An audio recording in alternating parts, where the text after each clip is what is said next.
Good morning students.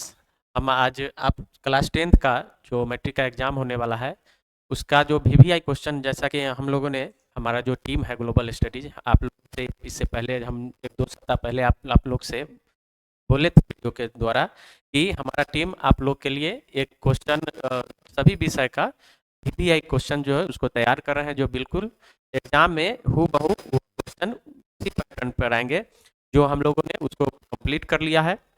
तो अब सभी विषय का एक एक करके आपको जो क्वेश्चन आंसर जो राइटिंग स्किल है उसके बारे में बताएंगे, ताकि आपको अच्छा से अच्छा मार्क्स आ सके। आज हम जो है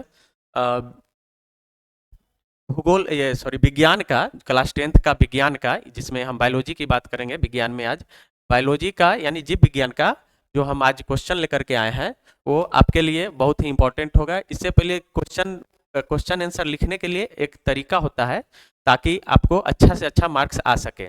और ये जो राइटिंग स्किल है, इससे जो कॉपी चेक करते हैं, जो वहाँ पे आपका जो कॉपी चेक होती है एग्जामिनेशन के बाद, उस पर आप कितना प्रभाव करते हैं अपने लिखावट से, उनको कैसे आप उनको प्रेरित करते हैं नंबर देने के लिए, वो आपके लिखावट पर ही क्या होता है, निर्भर करता है। तो ये राइटिंग स्किल बहुत इंपॉर्टेंट है।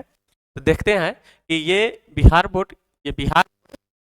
मैट्रिक परीक्षा बिहार बोर्ड मैट्रिक परीक्षा 2026 में रैंक हासिल करने के लिए परीक्षा में उत्तर कैसे लिखें, यानी राइटिंग स्किल हमारा क्या होना चाहिए। बहुत बच्चे हैं जो परीक्षा दे करके आते हैं, उनका बाद में शिकायत होता है कि हम तो पूरा अच्छे से लिखे हैं, फिर भी हमारा नंबर काट लिया गया। तो ऐसा इसलिए होता है कि वो राइटिंग उनके उनके पास स्किल नहीं था लिखने का, उनके पास नॉलेज था, बस उसको अपना स्किल के द्वारा उसको सही तरीके से सजा के नहीं लिखे, जिसके कारण उनको फुल मार्क्स नहीं मिला।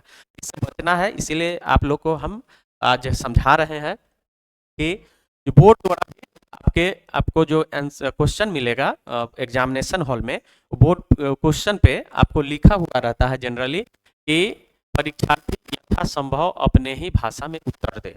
अपने ही भाषा में उत्तर देने का अर्थ है कि आप जो उत्तर लिखेंगे, आंसर देंगे क्वेश्चन का, वो सरल हो, आकर्षित हो और एकदम पढ़ने के एकदम पढ़ा जा सके, कोई भी आदमी उसको आसानी से पढ़ ले और समझ ले। सरल भाषा होना चाहिए, न कि किसी गैस किताब या किसी दूसरे पत्रिका का। यानी अपना कॉन्सेप्ट को अपने भाषा में उस पर क्या करना है, लिखना है। इससे आपको अच्छे मार्क्स आने की पूरी संभावना रहती है।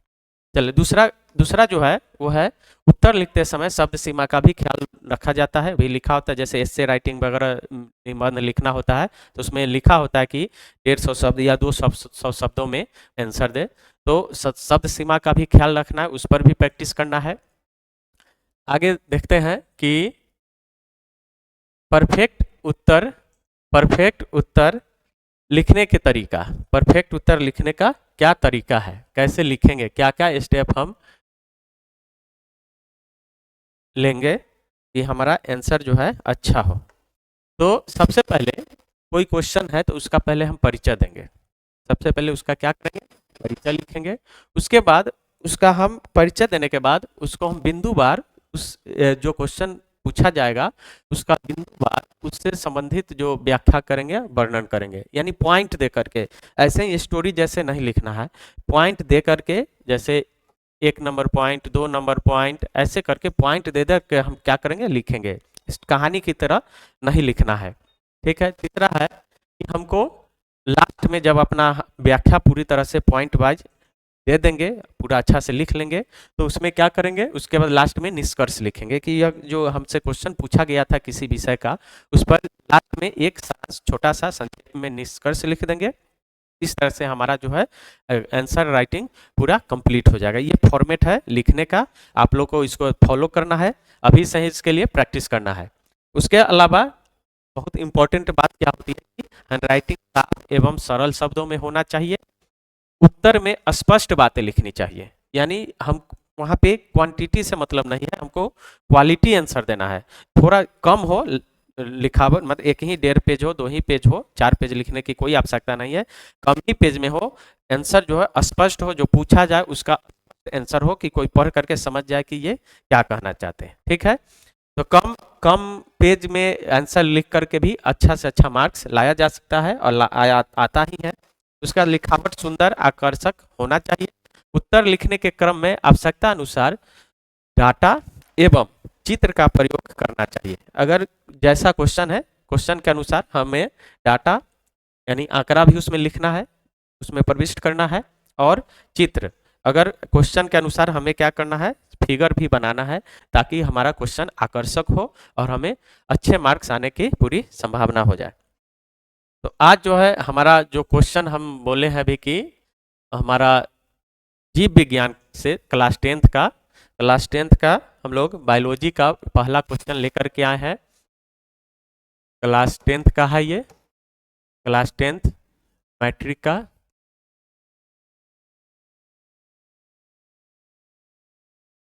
2026 में जो एग्जाम होने वाला है उसका, ये बहुत ही, ये सब क्या है, वीवीआई क्वेश्चन है। इसमें हम आपको 15 से 20 क्वेश्चन कराएंगे, फिर लघुत्तरीय का कराएंगे, और इतना ही क्वेश्चन को आपको बार बार पढ़ना है। पूरा सिलेबस सब पढ़ने की आवश्यकता नहीं है। अगर आप अच्छे मार्क्स लाना चाहते हैं, रैंक लाना चाहते हैं, तो आपको इसी पर आपको फोकस करना है। आप जो पढ़ चुके हैं ठीक है, पढ़ लीजिए, पढ़ रहे हैं उसको पढ़िए, लेकिन इस पे सबसे ज्यादा फोकस करना है और बार बार इसको रिपीट करना है, रिवाइज करना है। तो पहला जो हमारा क्वेश्चन परीक्षा 2026 के लिए अति महत्वपूर्ण प्रश्न में हम पहला क्या करेंगे, दीर्घोत्तरीय प्रश्न को लेकर के आए हैं। पहला क्वेश्चन है बायोलॉजी का कि पोषण से आप क्या समझते हैं, फर्स्ट चैप्टर का ही है। जंतुओं में पोषण की विभिन्न विभिन्न अवस्थाओं का वर्णन करें, है ना।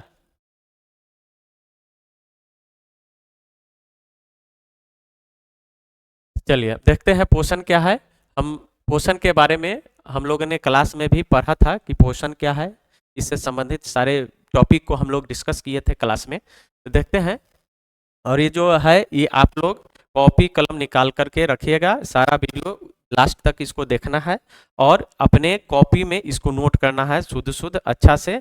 और सारा क्वेश्चन जब जब भी आएगा आपको क्लास वीडियो आएगा संबंधित विषय का, सारा क्वेश्चन को नंबरिंग दे करके 1 2 ऐसे कर करके सारा क्वेश्चन आंसर को लिखना है, उसी को बार बार पढ़ना है, उसी को रिवाइज करना है हमेशा जब तक एग्जाम होगा तब तक। और यह गारंटी है कि आपको बहुत अच्छे अच्छे मार्क्स आएंगे। रैंक लाने के लिए आपको ये करना पड़ेगा, ठीक है। तो पोषण क्या है, पोषण एक जैविक प्रक्रिया है जिसमें सभी जीव अपने भोजन में उपस्थित पोषक तत्वों से ऊर्जा से प्राप्त ऊर्जा का उपयोग शारीरिक विकास एवं अनुरक्षण के लिए करते हैं, वह पोषण कहलाता है। सबको नोट करना है, कॉपी में कॉपी कलम लेकर के बैठिएगा जब आप वीडियो देख रहे होंगे उस समय, और सबको अच्छा से नोट करना है। ये बहुत ही सरल भाषा में है, अपनी भाषा में है, और ये आपका जो आंसर है, आंसर राइटिंग का जो ये आपको मिल रहा है, ये आपको किसी किताब में नहीं मिलेगा, ये खुद से बनाया हुआ है। ये बहुत ही सरल भाषा में है, बहुत स्पष्ट आंसर है। इसको आप लोग 100% इसको कीजिएगा। चलिए उसके बाद देखते हैं पोषक तत्व। पोषक तत्व क्या है, सब लोग को पता है। पोषक तत्व में प्रोटीन, कार्बोहाइड्रेट, वसा, विटामिन और खनिज लवण, ये सब पोषक तत्व है जो हमें अपने भोजन से प्राप्त होता है। उसके बाद जंतुओं में पोषण की 5 अवस्थाएं होती है जो निम्नलिखित है। इस सब को आपको करना क्या है, लिखना है ना। वीडियो को पॉज कर करके लिखते चलना है। चलिए इसमें जो पहला जो हमारा पोषण का है वो है अंतर्ग्रहण यानी इंजेक्शन। क्या है, इंजेक्शन यानी अंतर्ग्रहण। यह क्या होता है, तो पोषण की प्रथम अवस्था है। पोषण की प्रथम अवस्था है जिसमें जीवों द्वारा भोजन को मुख द्वारा ग्रहण किया जाता है। मुख यानी मुंह से क्या किया जाता है, ग्रहण किया जाता है। अब विभिन्न जीवों में भोजन का अंतर्ग्रहण भिन्न भिन्न होता है ना। अमीबा में अलग होता है, पैरामीशियम में अलग होता है, मनुष्य में अलग होता है।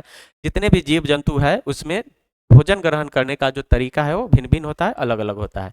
भोजन ग्रहण करने के बाद यानी अंतर्ग्रहण करने के बाद दूसरा जो स्टेप आता है, अगली जो अवस्था आती है वो है पाचन। भोजन ग्रहण करने के बाद कौन सी प्रक्रिया होती है, पाचन। तो इस अवस्था में विभिन्न पाचक एंजाइमों द्वारा जटिल भोज्य पदार्थों को सरलतम अणुओं में तोड़ा जाता है ताकि भोजन का पाचन आसान हो सके। भोजन का पाचन मुख से शुरू होता है, ठीक है। भोजन का पाचन कहाँ से शुरू हो जाता है, हमारे मुंह से ही शुरू हो जाता है। जब हम भोजन को चबाते हैं, निकलते हैं, उसी समय से भोजन का पाचन शुरू हो जाता है। ये सारी को अच्छे से लिखना है आप लोगों को। उसके बाद है अगला जो अवस्था है वो है अवशोषण। क्या है, अवशोषण यानी एब्जॉर्प्शन। इस अवस्था में क्या होता है कि तो इस अवस्था में पचे हुए भोज्य पदार्थों से पोषक तत्वों को छोटी आंत द्वारा अवशोषित किया जाता है, यानी अवशोषित कर रक्त में मिला दिया जाता है। जो भोजन हम किए हैं उससे में जो पोषक तत्व था उसको अवशोषित करके जो छोटी आंत है उसको कहाँ भेजती है, तो रक्त में, यानी रक्त में हमारे ब्लड में उसको क्या किया जाता है, मिला दिया जाता है। इसको बढ़िया से आप लोग उतारिएगा, देख लीजिए, वीडियो को रोक करके इसको बढ़िया से उतार लीजिएगा स्टेप बाय स्टेप। चलिए आगे देखते हैं। उसके बाद हम लोगों को एक फिगर बना देना है अपना हाथ से, इसके लिए प्रैक्टिस कर लेना है ना। ये फिगर है हमारा पाचन का, पोषण से संबंधित ये मुख है, ये यहाँ से भोजन हम लोग क्या करते हैं, ग्रहण करते हैं, इसको बोलते हैं अंतर ग्रहण। क्या बोलते हैं, अंतर ग्रहण। उसके बाद भोजन यहाँ से आगे बढ़ती है। आप लोग इसको फिगर को भी बना लीजिएगा, हमसे भी अच्छा बनाइएगा थोड़ा आराम से। उसके बाद ये अमाशय में पहुंचता है और अमाशय में बहुत सारा एंजाइमों के द्वारा इसका पाचन, ऐसे तो मुख से ही शुरू हो जाता है, लेकिन अब जो भी वसा वगैरह का जो पाचन होता है अमाशय में जाने के बाद होता है। और यहाँ से फिर भोजन यहाँ से आती है छोटी आंत में।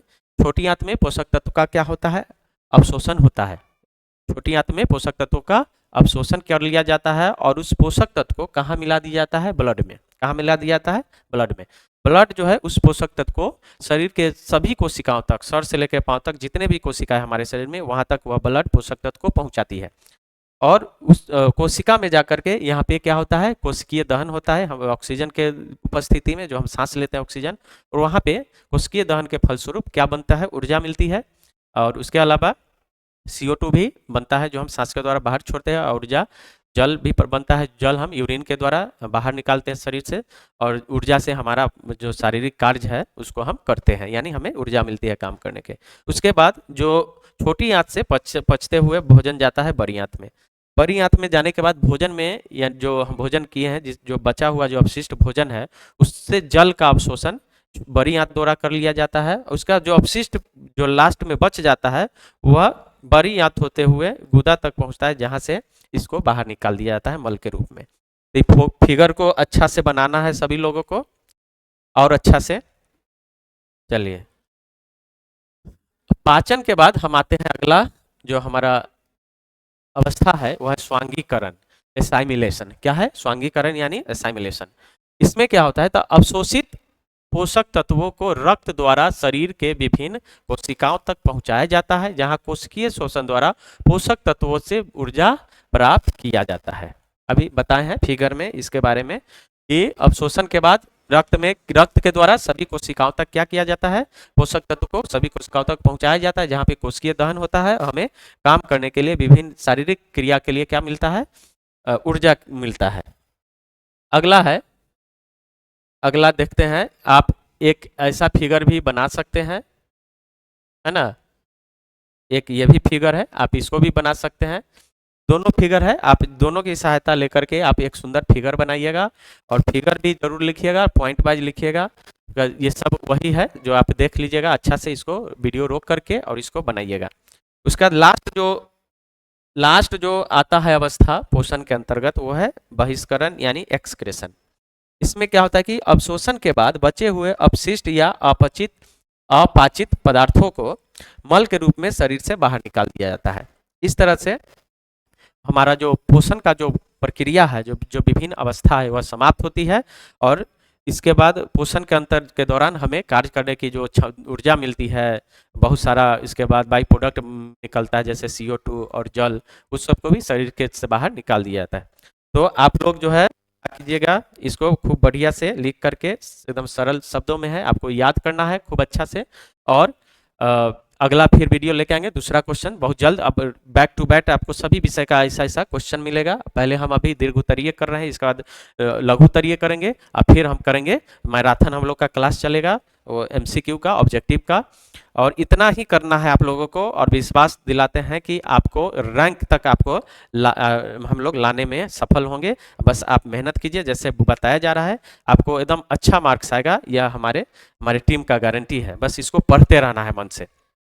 चलिए, तो वीडियो हम लोग फिर आगे अगले क्लास में मिलते हैं। आप अपने दोस्तों से शेयर कर दीजिए, जो तैयारी कर रहे हैं उनको शेयर कर दीजिए, सब्सक्राइब कर लीजिए, और हमारा जो वीडियो आ रहा है उसको लोगों तक पहुंचाइए अपने दोस्तों के साथ। चलिए, फिर मिलते हैं अगले वीडियो में, तब तक के लिए थैंक यू।